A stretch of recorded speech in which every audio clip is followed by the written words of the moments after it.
वालेकुम नाज़रीन। अज असां एक चक दे विच आया तो इत्थे गुड़ बनन दा यानी कि प्रोसेस हो रहा है तो असां के चलो अपने नाज़रीन नूं भी गुड़ बनन दा प्रोसेस दिखा देवां।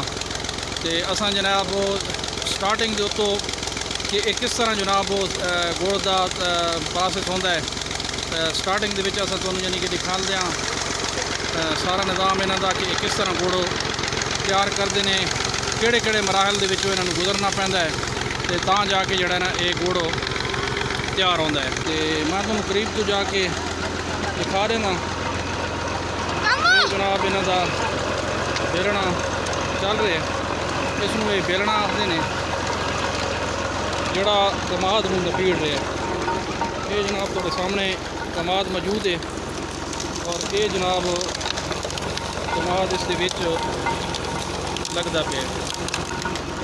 मैं परली साइड तो जाके तुहानूं विखाना कि फिर उन्हां दा जिहड़ा बाहर निकल रहा है इहदा रस जिहड़े नूं रो आखदे ने वो भी तुहानूं मैं दिखा देना। ये जनाब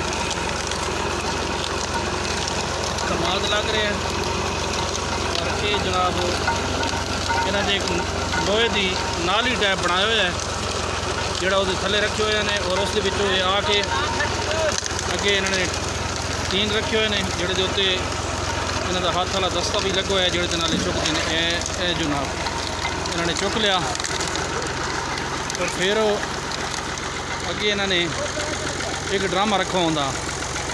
इस ड्रम दे विच इस नूं इकट्ठा करते रहंदे ने रो नूं।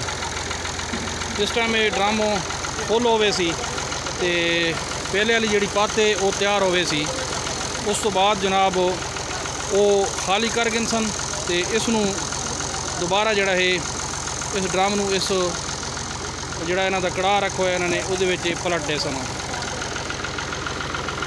और जिस टाइम ये वेलना चलता है तो सारे जनाब बाबे जिहड़े ने वो इस दे आस पास मौजूद हो वेंदे ने, अपने हुक्के वगैरह लै आंदे ने और हुक्के दे जनाब कश भी लांदे रहंदे ने। ते क्योंकि इन्हां दा एक्सपीरियंस है इस चीज़ दे विच वेलने दे विच अज दी नवीं नस्ल नूं इस दे बारे मालूमात नहीं होंदी।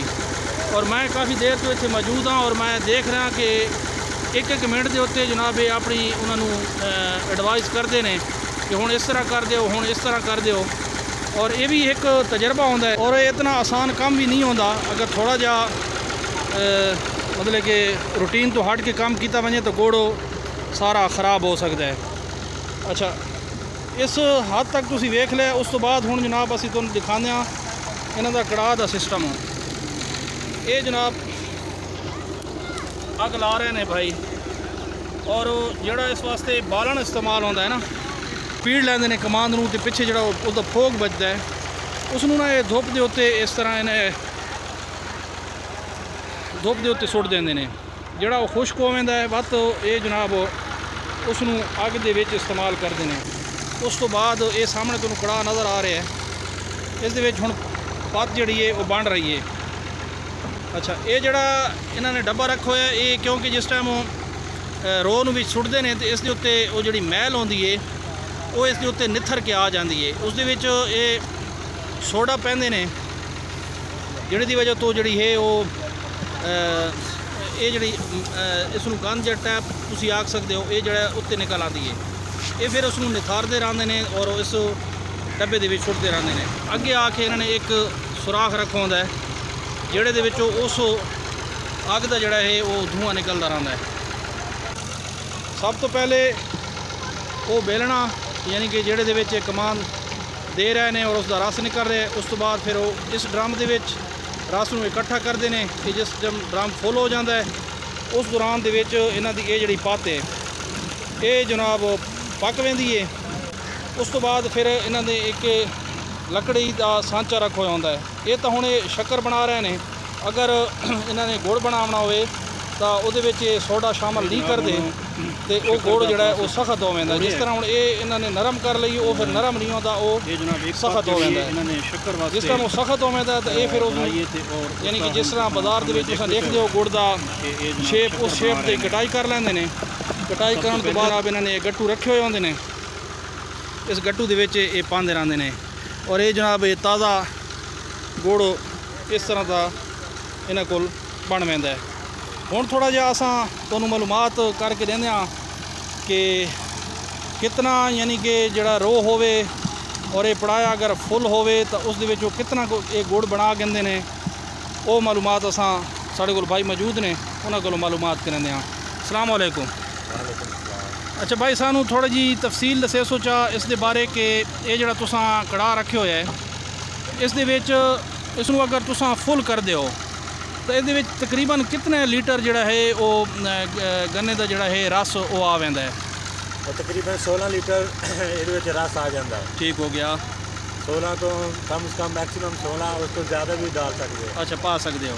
ਫਿਰ ਮੈਲ ਨਿਕਾਲਦੇ ਆ, ਮੈਲ ਨਿਕਾਲने ਤੋਂ ਬਾਅਦ ਫਿਰ ਇਹਦੇ ਵਿੱਚ ਰੰਗ ਕਾਟ ਥੋੜਾ ਡਾਲਦੇ ਆ। ਅੱਛਾ, ਡਾਲने ਤੋਂ ਬਾਅਦ ਤਕਰੀਬਨ 1 ਘੰਟੇ ਦਾ 40 ਮਿੰਟ ਦਾ ਪ੍ਰੋਸੈਸਰ ਹੁੰਦਾ। ਅੱਛਾ, ਇਹਦੇ ਵਿੱਚ ਤਕਰੀਬਨ ਪੱਕ ਕੇ ਤਿਆਰ ਹੋ ਜਾਂਦੀ ਹੈ, ਜਿਸ ਤਰ੍ਹਾਂ ਚਾਹ ਪੱਕਦੀ ਹੈ। ਠੀਕ ਹੈ। ਪੱਕ ਕੇ ਤਿਆਰ ਹੋ ਕੇ ਫਿਰ ਇਸ ਦੇ ਵਿੱਚ ਡਾਲੀ ਦੀ ਹੈ। ਅੱਛਾ, ਇਹਦੇ ਵਿੱਚ ਰੰਬੇ ਦੀ ਮਦਦ ਨਾਲ ਇਹਨੂੰ ਹਲਾਈ ਦਾ ਥੋੜਾ ਬਹੁਤਾ। ਹਲਾਣੇ ਤੋਂ ਬਾਅਦ ਥੋੜਾ ਗੁੜ ਜੰਮ ਜਾਂਦਾ। ਜੰਮਣੇ ਤੋਂ ਬਾਅਦ ਫਿਰ ਛੋਟੀ ਹੈ, ਇਸ ਦੀ ਮਦਦ ਨਾਲ ਉਤਾਰ ਕੇ ਤੇ ਇਧਰ ਗੱਟੂ 'ਚ ਰੱਖ ਦੇਈਦਾ। ਅੱਛਾ, ਯਾਨੀ ਕਿ ਤਿਆਰ ਹੋ ਜਾਂਦਾ। ਅੱਛਾ, ਨਹੀਂ ਜਿਸ ਟਾਈਮ ਤੁਸੀਂ ਇਹਦੇ ਵਿੱਚ 16 ਲੀਟਰ ਯਾਨੀ ਕਿ ਪੈਂਦੇ ਹੋ ਆਪਣਾ ਰਸ ਪੈਂਦੇ ਹੋ ਤਾਂ ਪੱਕਣ ਤੋਂ ਬਾਅਦ ਇਹ ਤਕਰੀਬਨ ਕਿਤਨੀ ਰਾਹ ਪੈਂਦੀ ਹੈ? ਇਹ ਤਕਰੀਬਨ ਪੱਕਣ ਤੋਂ ਬਾਅਦ ਤਕਰੀਬਨ ਥੋੜੀ ਰਹਿ ਪੈਂਦੀ, ਉਹ ਤਾਂ ਵਜ਼ਨ ਬਣਦਾ, ਵਜ਼ਨਾਂ ਦੀ ਸ਼ਕਲ 'ਚ ਆ ਜਾਂਦਾ। ਹਾਂ, ਯਾਨੀ ਕਿ ਵਜ਼ਨ ਇਹਦਾ ਤਕਰੀਬਨ ਕਿਤਨੇ ਵਜ਼ਨ ਦਾ ਗੁੜ ਬਣ ਪੈਂਦਾ ਹੈ?